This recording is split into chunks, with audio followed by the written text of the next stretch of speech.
பார்க்கிங்கில் தொடங்கிய ஒரு புதிய சம்பவம். என் தம்பிக்கு இப்போது தான் 9 வயது ஆகிறது. எங்கள் குடும்பத்தில் அவன் கொஞ்சம் தாமதமாக பிறந்தவன். அப்பாவுக்கும் அம்மாவுக்கும் வயதாகிவிட்டதால் அவனை பள்ளிக்கு கொண்டு போவது, கூட்டி வருவது போன்ற வேலைகளை அவர்களால் தினமும் செய்ய முடியவில்லை.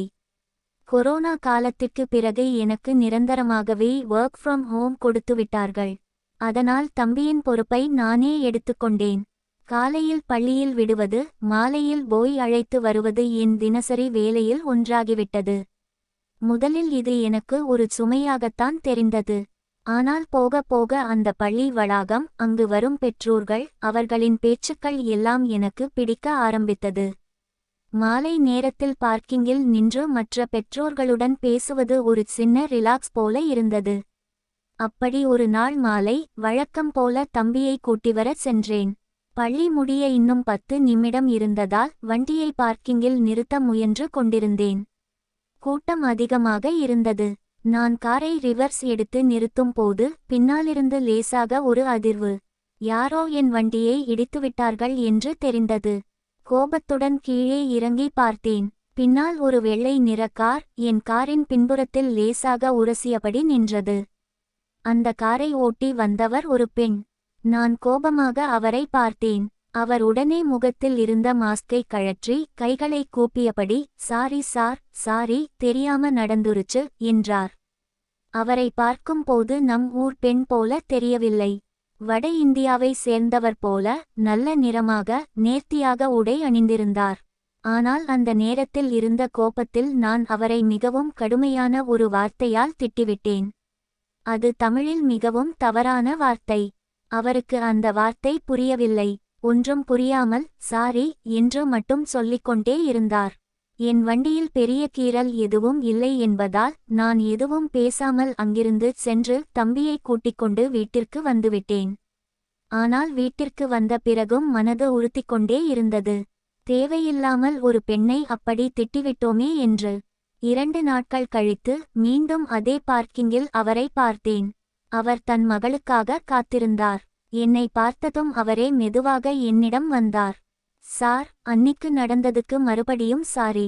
நான் சென்னைக்கு வந்து 1 வருஷம் தான் ஆச்சு. இங்கே டிராஃபிக்ல கார் ஓட்ட இன்னும் பழகல" என்றார். நான் தலை குனிந்து, "இல்லைங்க, நீங்க சாரி கேட்க வேண்டாம். நான் தான் சாரி கேட்கணும். அன்னிக்கு கோபத்துல தேவையில்லாத வார்த்தை சொல்லிட்டேன்" என்றேன். அதற்கு அவர், "ஆமா, நீங்க ஏதோ கோபமா திட்டுனீங்க. எனக்கு அந்த வார்த்தைக்கு அர்த்தம் தெரியல. வீட்ல யார்கிட்ட கேட்குறதுன்னு தெரியல. அதான் உங்ககிட்டயே கேட்கலாம்னு வந்தேன்" என்றார். எனக்கு தூக்கிவாரி போட்டது. நான் மிகவும் வெட்கப்பட்டு, "ஐயோ, அதை விடுங்க, அது தப்பான வார்த்தை. நான் சொல்லியிருக்கவே கூடாது. தயவு செஞ்சு மன்னிச்சிருங்க" என்று உண்மையாகவே மன்னிப்பு கேட்டேன். என் முகத்தில் இருந்த குற்ற உணர்வை பார்த்து அவர் புரிந்துகொண்டு, "பரவாயில்லை, விடுங்க" என்று சிரித்துவிட்டார். அந்த சிரிப்பில் அந்த பிரச்சனை அங்கேயே முடிந்தது. அதன் பிறகு நாங்கள் தினமும் பார்க்கிங்கில் சந்திக்கும் போது பேச ஆரம்பித்தோம். அப்போது தான் அவரை பற்றி தெரிந்து கொண்டேன். அவர் பெயர் பிரியங்கா தேசாய். சொந்த ஊர் டெல்லி. அவருடைய கணவருக்கு சென்னையில் உள்ள ஒரு தனியார் கம்பெனியில் வேலை மாற்றலாகி வந்ததால் கடந்த 1 வருடமாக குடும்பத்துடன் சென்னையில் வசிக்கிறார்கள். அவருடைய மகள் 5ஆம் வகுப்பு படிக்கிறாள். என் தம்பி படிக்கும் அதே பள்ளியில்தான். பிரியங்கா பார்க்க மிகவும் அழகாகவும் எப்போதும் புன்னகையுடனும் இருப்பார். ஆனால் அந்த புன்னகைக்கு பின்னால் ஏதோ ஒரு சோகம் இருப்பது போல எனக்கு தோன்றும். நாங்கள் நாளடைவில் நல்ல நண்பர்களானோம். போன் நம்பர்களை பரிமாறிக்கொண்டோம். பண்டிகை காலங்களில் வாழ்த்து செய்திகளை அனுப்பிக்கொள்வோம். ஒரு நாள் மதியம் எனக்கு அவரிடமிருந்து திடீரென போன் வந்தது. குரல் மிகவும் சோர்வாக இருந்தது. "விக்ரம், உங்களால ஒரு சின்ன உதவி பண்ண முடியுமா? எனக்கு திடீர்னு காய்ச்சல், உடம்பு ரொம்ப முடியல. என் பொண்ணை ஸ்கூல்ல இருந்து கொஞ்சம் கூட்டிட்டு வர முடியுமா?" என்றார். "கண்டிப்பா, நான் பார்த்துக்கிறேன். நீங்க ரெஸ்ட் எடுங்க. அட்ரஸ் அனுப்புங்க" என்று சொன்னேன். அன்று மாலை என் தம்பியையும் அவருடைய மகளையும் கூட்டிக் கொண்டு வந்தேன். முதலில் என் தம்பியை வீட்டில் விட்டுவிட்டு அவர் அனுப்பிய அட்ரஸுக்கு சென்றேன். அது ஓய்மாரில் உள்ள ஒரு பெரிய அடுக்குமாடி குடியிருப்பு. வாட்ச்மேனிடம் விஷயத்தை சொல்லி அவர் போனில் பிரியங்காவிடம் உறுதிப்படுத்திய பிறகு உள்ளே அனுமதித்தார். 8வது மாடியில் இருந்த அவர்கள் வீட்டின் கதவை தட்டினேன். பிரியங்கா கதவை திறந்தார். அவர் முகம் வீங்கியிருந்தது, கண்களுக்கு கீழ் கருவளையம் இருந்தது. காய்ச்சல் என்று சொன்னார், ஆனால் பார்த்தால் அடிபட்ட காயம் போல இருந்தது. அவருடைய மகள் உள்ளே ஓட்டினாள். பிரியங்கா, ரொம்ப தேங்க்ஸ் விக்ரம் என்று சொல்லி மெதுவாக கதவை சாத்தினார். எனக்கு என்னவோ போல இருந்தது. ஏதோ பெரிய பிரச்சனை என்று மட்டும் புரிந்தது. ஆனால் அவர் தனிப்பட்ட விஷயத்தில் தலையிட வேண்டாம் என்று நானும் வந்துவிட்டேன். அதன் பிறகு 1 மாதம் வரை அவரிடமிருந்து எந்த தகவலும் இல்லை. பள்ளியிலும் அவரை பார்க்க முடியவில்லை. அவருடைய மகளை வேறு யாரோ ஆட்டோவில் கூட்டி வருவதை பார்த்தேன். நான் மெசேஜ் செய்தாலும் பதில் இல்லை.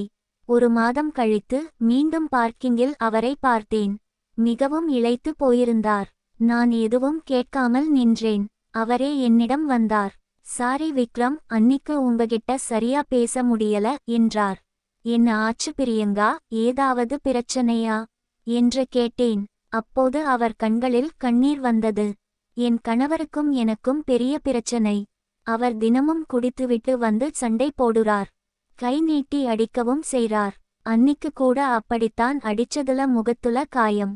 அதான் உங்களை பொண்ணை கூட்டிட்டு வர சொன்னேன். அவருக்கு வேற ஒரு பெண்ணோட தொடர்பு இருக்குன்னு நினைக்கிறேன். என்னை மதிக்கவே மாட்டேங்குறார் என்றார். எனக்கு என்ன சொல்வதென்றே தெரியவில்லை. ஒரு பெண், அதுவும் வேறு மாநிலத்தில் இருந்து வந்து இங்கே யாரும் துணை இல்லாமல் இவ்வளவு கஷ்டப்படுகிறாரே என்று மிகவும் வருத்தமாக இருந்தது. தைரியமா இருங்க பிரியங்கா, எதுவா இருந்தாலும் சொல்லுங்க, நான் இருக்கேன் என்று மட்டும் சொன்னேன். அதற்கு அவர், வேண்டாம் விக்ரம், இது என் குடும்ப பிரச்சனை, நான் பார்த்துக்கிறேன் என்று சொல்லிவிட்டு சென்றுவிட்டார். ஆனால் அடுத்த வாரமே நிலைமை கைமீறி போனது. ஒரு நாள் இரவு 11 மணிக்கு எனக்கு அவரிடமிருந்து ஹெல்ப் என்று ஒரே ஒரு மெசேஜ் வந்தது. நான் உடனே போன் செய்தேன், எடுக்கவில்லை. பதற்றத்துடன் அவர் வீட்டிற்கு விரைந்தேன். அங்கே அவருடைய கணவர் முழு போதையில் வீட்டில் பொருட்களை உடைத்து பிரியங்காவை மிரட்டிக் கொண்டிருந்தார். குழந்தை ஒரு மூலையில் பயந்து அழுது கொண்டிருந்தது. நான் உள்ளே சென்று தடுக்க முயன்றபோது அவர் என்னையும் தாக்க வந்தார். சத்தம் கேட்டு அக்கம்பக்கத்தினர் கூடிவிட்டனர். யாரோ போலீசுக்கு தகவல் சொல்ல போலீஸ் வந்து அவரை அழைத்து சென்றது. அன்று இரவு தான் பிரியங்கா தன் வாழ்க்கையில் ஒரு தைரியமான முடிவை எடுத்தார். இனி இந்த உறவில் இருக்க முடியாது என்று விவாகரத்துக்கு விண்ணப்பிக்க முடிவு செய்தார். சில மாதங்களில் சட்டப்படி பிரிந்தனர். பிரியங்கா அந்த வீட்டை விட்டு வெளியே வந்து அதே ஏரியாவில் ஒரு சிறிய வீட்டிற்கு குடிபெயர்ந்தார். அவர் டெல்லியில் MBA படித்திருந்ததால் அவருக்கு சென்னையில் ஒரு நல்ல கம்பெனியில் வேலை கிடைத்தது. இது அவருக்கு பெரிய நம்பிக்கையை கொடுத்தது. அதன் பிறகு நான் தான் அவருக்கு பெரிய உதவியாக இருந்தேன். அவர் வேலைக்கு செல்லும் நேரத்தில் அவர் மகளை பள்ளியிலிருந்து அழைத்து வந்து வீட்டில் பத்திரமாக விடுவேன். குழந்தைக்கு பாடம் சொல்லிக் கொடுப்பேன். அவர் வரும் வரை துணையாக இருப்பேன். இதனால் எங்கள் நட்பு இன்னும் ஆழமானது. நாங்கள் வார இறுதிகளில் சேர்ந்து ஷாப்பிங் போவோம், படத்துக்கு போவோம். அந்த குழந்தைக்கு ஒரு அண்ணனாக நான் மாறினேன். ஒரு சனிக்கிழமை குழந்தையை அவருடைய தோழி வீட்டில் விட்டுவிட்டு நாங்கள் இருவரும் வெளியே செல்லலாம் என்று திட்டமிட்டோம். நான் அவர் வீட்டிற்கு சென்றபோது அவர் போனில் அமேசானில் ஏதோ பார்த்து கொண்டிருந்தார். என்ன பிரியங்கா, கிளம்ப சொல்லிட்டு போன் பார்த்துட்டு இருக்கீங்க என்றேன். ஒரு சின்ன குழப்பம் விக்ரம், 2 டிரஸ் பார்த்து வச்சிருக்கேன், எதை வாங்குறதுன்னு தெரியல என்றார். எனக்கு இதெல்லாம் தெரியாது என்று நான் சொல்ல, பரவாயில்லை, எந்த கலர் உனக்கு பிடிச்சிருக்குன்னு மட்டும் சொல்லு என்றார். நாங்கள் இருவரும் சேர்ந்து 2 அழகான சுடிதார்களை தேர்வு செய்து ஆர்டர் செய்தோம். அடுத்த வெள்ளிக்கிழமை பிரியங்காவுக்கு உடல்நிலை சரியில்லை என்று சொன்னதால் நான் அவரை பார்க்க சென்றேன். வீட்டில் ஹாலில் உட்கார்ந்திருந்தார். டேபிளில் அன்று நாங்கள் ஆர்டர் செய்த பார்சல் இருந்தது. இப்போ எப்படி இருக்கு என்றேன். பரவாயில்லைடா, லேசா தலைவலி தான் என்றார். இது அன்னிக்கு ஆர்டர் பண்ணினதா என்றேன். ஆமா, வந்துருச்சு. எப்படி இருக்குன்னு தெரியல, போட்டு பார்க்கலாம்னு இருந்தேன் என்றார். போட்டு பாருங்க, சரியா இருக்கான்னு சொல்றேன் என்றேன். அவர் உள்ளே சென்று அந்த புதிய உடையை அணிந்து வந்தார். அந்த உடையில் அவர் மிகவும் அழகாக தன்னம்பிக்கையுடன் இருந்தார். கடந்த சில மாதங்களாக நான் பார்த்த சோகமான பிரியங்கா இல்லை, இது ஒரு புதிய பிரியங்கா. என்னை பார்த்து, எப்படி இருக்கு விக்ரம் என்று வெட்கத்துடன் கேட்டார். நான் சிரித்துக்கொண்டே, வாவ், அற்புதமா இருக்கீங்க பிரியங்கா. ஒரு தேவதை மாதிரி இருக்கீங்க. இந்த தன்னம்பிக்கை தான் உங்களுக்கு அழகு என்றேன். அதை கேட்டதும் அவர் கண்களில் இருந்து ஆனந்த கண்ணீர் வந்தது. தேங்க்ஸ் டா விக்ரம். என் வாழ்க்கை முடிஞ்சு போச்சுன்னு நினைச்சேன். ஆனா நீயும் இந்த குழந்தையும் தான் எனக்கு மறுபடியும் வாழ கத்துக் கொடுத்தீங்க. புரிஞ்சுக்காத ஒருத்தர் கூட வாழ்றதை விட புரிஞ்சுகிட்ட நல்ல நண்பர்களோட வாழ்றது தான் நிம்மதின்னு இப்போ புரியுது என்றார். அன்று நாங்கள் நீண்ட நேரம் பேசிக்கொண்டிருந்தோம். எங்கள் நட்பு காதலையும் தாண்டிய ஒரு புனிதமான உறவாக மாறியிருந்தது. ஒருவருக்கொருவர் துணையாக வாழ்க்கையை புதிதாக தொடங்குவோம் என்ற நம்பிக்கையுடன் எங்கள்